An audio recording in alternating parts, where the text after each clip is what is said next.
Bolzet had er een nieuwe supermerk bij, de Bolzetenmerk.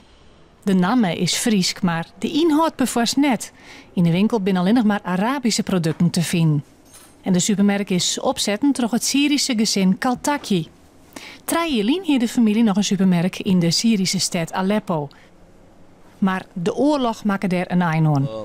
Mijn winkel, mijn weg. Geen werk, geen water, alles oud. Vanish vlechten naar Nederland. Zijn vrouw en zoon bleven voor eerst achter. Misschien lukt het niet, misschien dood in de zee. Dat moeilijk weten als goed, als niet goed. Ook ik ben met mijn zoon oorlog, mijn zoon altijd band, niet goed. Na zo'n maanden kon ik de rest van het gezin oerkomen. Vanish ging aan de slag als postbezorger.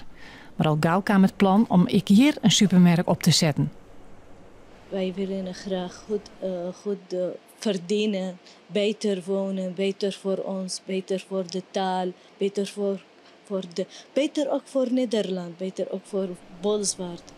Maar een supermerk in Nederland is oors als een supermerk in Syrië.